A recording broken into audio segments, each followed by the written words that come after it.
我现在所在的地方叫做须走，这是一个富士山下面的小镇。富士山其实在300多年前有过一次特别大的喷发，这个小镇呢，当时已经是完全被毁坏了。那我要告诉大家，那个被火山灰所掩埋的小镇，现在就在这个下面沉睡着。如果你拿着这些照片去问路人，基本上所有人都能回答出来，这是富士山。为什么这座山能够代表日本？究竟是它的风景，还是它所代表的文化内涵呢？每年都有无数人不顾风险也要攀登它，他们究竟在追寻什么？在日本生活了8年，我却一直都是远远观望它，从来没有尝试过攀登。而这一次，我决定和你们一起去看看富士山它真正的魅力到底在哪里。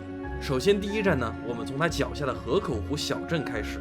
现在要去新宿坐车，我们坐的就是这一辆富士回游号列车，这是富士急行线的特殊列车，每天4班，只需要2个小时不到就可以从东京坐到河口湖。其实行程不赶的人也可以坐一下高速巴士，但是如果碰上堵车那就比较难受了。我们还是希望准点到达，多点时间逛一逛。不过呢，光顾着路线，我好像忽略了一个很重要的问题，以至于这趟行程有了一点危机感。是什么危机呢？我们这一趟不是到河口湖看富士山吗？河口湖都快到了，但是这天气啊，真的能看得到富士山吗？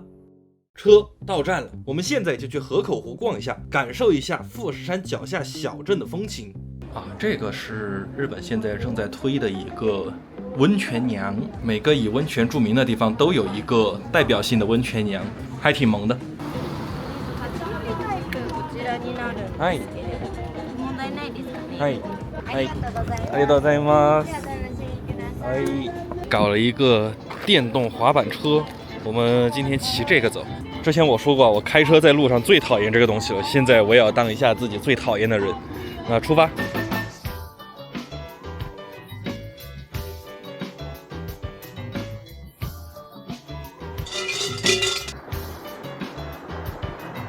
跟大家说个事儿，面前这个就是河口湖，但你要问我富士山在哪里，对，就是它就是富士山，完全挡完了，什么都看不到。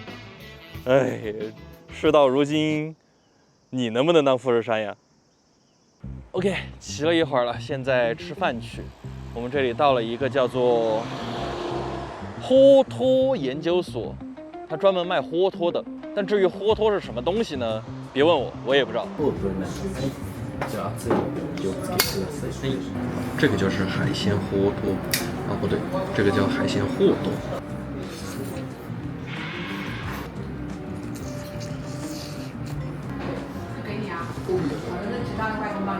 葱、虾、蟹、鱼全部煮进去，这一锅特别鲜，吃完之后有一种什么感觉，就是反祖。这一锅下肚呢，就感觉回到了海洋里边一样。吃好了。因为这富士山呀，你要看到它真的得凭运气，它1年有1半以上的时间都是看不到的。所以有游客到日本玩的时候，很有可能整个行程完全看不到富士山一次，就像我今天这个样子。我们现在呢走高一点看看另辟蹊径能不能遇得到富士山。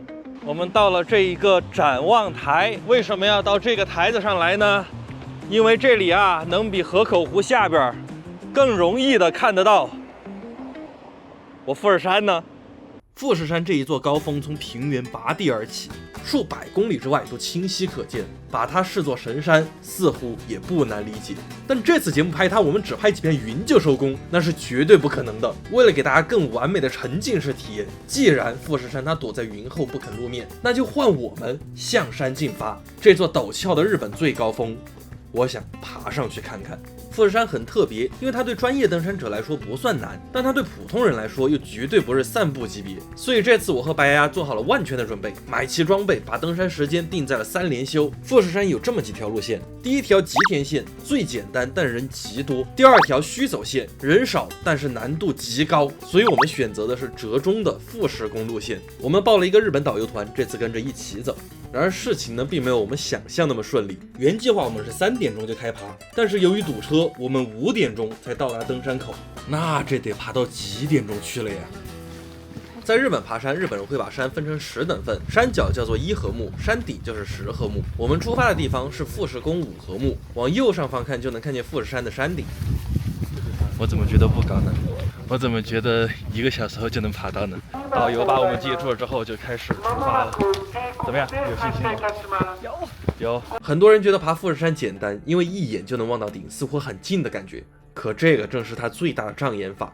从五合目往上没有任何树木遮挡，山顶这个目标它就一直在你眼前，但是你走了很久却不见距离有缩短，这才是让人崩溃的地方。很多人会误以为轻松轻装上去，结果到了半途呢，上不去也下不来。也正因如此，从今年开始富士山加强了管制，没有专业装备都禁止登山。即便如此，依旧会有大批的登山爱好者蜂拥而至。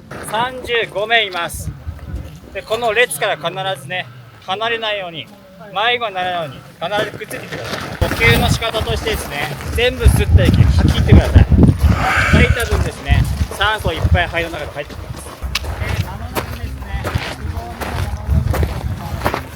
す。就喜欢导游这种话，爬着爬着就跟我们说马上就要到了，马上就要到了。我就喜欢导游这样说。哦，还真要到了，不是在骗我们呀。我们从5合目出发，已经到6合目了。我们今天晚上休息在7合目。我感觉很快，因为我们今天堵车本来就来得晚了，然后导游要把我们今天晚上一定要送到7合目，所以感觉他挺着急的。现在到了6合目云海庄，我看看这里卖水，哇，500块钱一瓶水，好贵呀！我们已经背了2升多的水在背包里，所以不需要在这儿买。果然像导游说的，从这里开始路就越来越陡了。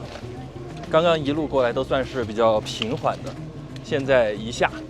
看这坡度就上来了，你看别人的登山杆都是旧旧的，用了好久的，我们的一打开，哇，崭新，那个杖尖都皮卡皮卡发光的，所以我们现在多往这个杖上去杵一杵，给它做旧一点，显得我们很专业。我现在的体力如果按10分打分的话，应该是8.5左右。导游走一路提醒我们一路一定要注意深呼吸，一定要注意深呼吸。太阳要下去了，估计可能今天到我们新7合目的小屋的时候，天都已经有点黑了吧。体調の変化あった方いらっしゃいませんか？頭が痛い、息苦しい、手がしびれる、なんか変化あった方、ちょうどもいいんで、遠慮なさる。感觉我们的祈祷是应验了，今天的天气非常适合登山。你祈祷什么了？你祈祷你长生不老。休息的地方刚刚过了6合5勺，继续再往前走一半就到7合目。7合目过了之后就是新7合目，也就是我们今天落脚的小屋了。现在你的体力大概多少？66。哦，小心小心小心小心小心小心滚石！在我们攀登的整个过程中，一路上都可以看到一个巨大的凹口，这个就是300年前喷发所留下的痕迹。当时这个神山爆发，连100多公里外的东京都覆盖上了3-4公分的火山灰。那么有没有人想过，生活在山脚下的人们又是如何与这一座又神圣又危险的火山共存的呢？虽然登山登到了一半，但是现在呢，我想把目光暂时转移一下。我们现在所在这个城市呢，叫做须走，它是富士山高级登山道的一个起点。但是我今天不是想介绍这个啊，我是想介绍这个城市本身。300年前宝永喷发的时候啊，这个地方是受灾最严重的地区。那当时呢，火山灰连续降了16天，全镇居民都被迫逃离，直到1年之后，这个小镇才得以重建。其实像这个神社也可以看出端倪来。如果你在神社的正殿走到背后，你就能发现它后面有一个3米多高的坡，神社的地势建成了一个低洼，这其实在日本也是不常见的。这是因为这个神社当年也被火山灰给掩埋了，是后来村民们花了10年的时间将神社一点一点的挖出来，并且重建起来的。那在这个之后呢，须走代代就相传一个故事，说是这个城镇它的下面还有一个完整的城镇，也就是被富士山的火山灰所埋起来的古城。一直以来须走的人只当这是个传说，但是直到19年，他们在这里修路打地基的时候，真的挖出来了300年前的老房子遗迹，这个传说这才被证实了。照理说这么重要这么大规模的一个遗迹应该得发掘才对吧，但日本政府呢选择了保留，因为按照现在技术，这些地下的文物只要一出土就必定会遭受不可逆的破坏，所以与其贸然的去挖它们，不如等到未来科技更成熟的那一天再说，过去的遗迹就交给了未来的人去解决。虽然是技术的无奈吧，但也是须走这个小镇做出的温柔选择。新7合目要到了，再坚持一下，很快就可以到小屋了。从这个地方望的话，你看夕阳在那边，明天早上可以看到太阳从那边出来啊。现在路过的是新七合目，然后我们的山口山庄在元祖七合目，不是新七合目到元祖七合目630米，怎么还要走60分钟啊？现在自我评估啊，10分满分的话，我现在身体状况应该是6分。我们的小屋应该是那边亮灯的那个吧，可能还要走40-50分钟。终于在晚上8点多的时候，我们到达了小屋，要为明天登顶看日出恢复体力。然而这时候呢，导游跟我们说了行程安排。11時半起床の12時出発になります。ちょっと睡眠時間ちょっと短くなるけども、はい。你把大家都惹笑了。到小屋了，我有想过今天是睡大通铺，但是我没想过今天是睡这种大通铺。我们的床就是这种床带，人挤人，就和旁边的挨着一起睡，也行，也就3个多小时，忍一忍就过了。不过有一说一啊，这小屋的条件和旁边人左肩挨着右肩，完全不可能睡得着。在躺着的时候，我能做的事情，要不然是睁开眼睛看看天花板，要不然就是闭上眼睛强行让自己休息。在这么漫长的3个小时里边，听着旁边人们均匀的呼吸声，我满脑子想的就只有一句话：你怎么睡得着的？你这个阶段你睡得着觉？一夜未眠，终于还是让我熬到了起床时间。我1秒钟都没有睡着。你都打呼过啊？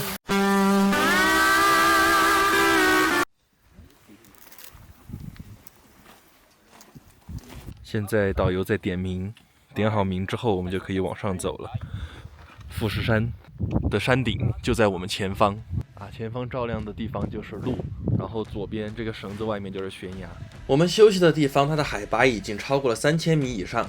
睡着的时候呼吸会变慢，吸入的氧气会变得更少。在睡醒之后，队伍里面已经有人起了高反，又咳又吐的，最后不得不面临离队、放弃登顶的局面。而我们剩下的人，在生理和心理双重压力之下，开始了下半段的攀爬。我们从这里开始走的，然后爬了一晚上到了这里，然后到现在还有一半吧，还有小一半，还有小一半，加油！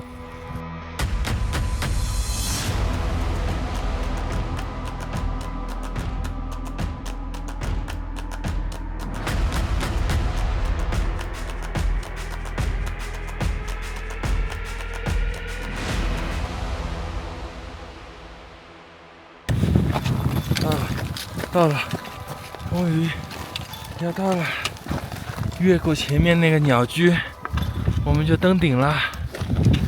现在天已经蓝色了，希望我们赶得上日出。我的手指们有点冻僵了。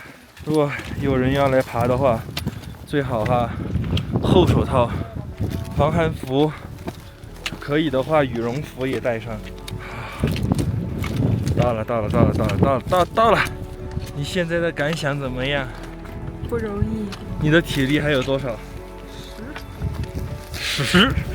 一整夜的攀登，我们终于踏上了富士山山顶。天色由最开始的漆黑一片，渐渐被晨光染成了金黄色。尽管我们精疲力尽，但只要能看到下一刻这个风景，那就都是值得的。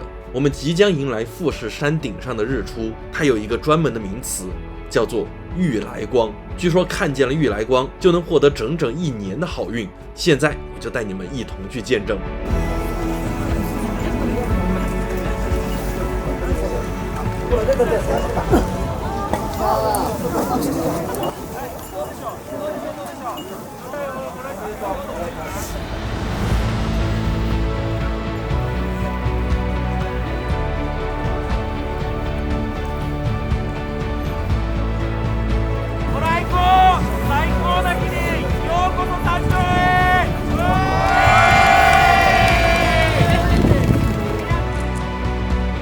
太阳在富士山上升起了无数次，早在人类踏足这片土地之前，它便已经屹立在此。这座山曾被称为不二山、不死山，最后为了讨个吉利，才把它的汉字改叫成了富士山。在历史上，它也曾经多次喷发，带来过灾难。然而，就是这座山与当地人的命运紧紧相连，人们崇敬它，也畏惧它，防范它，但也依赖它。它带来过毁灭，却同样赐予了丰饶的资源。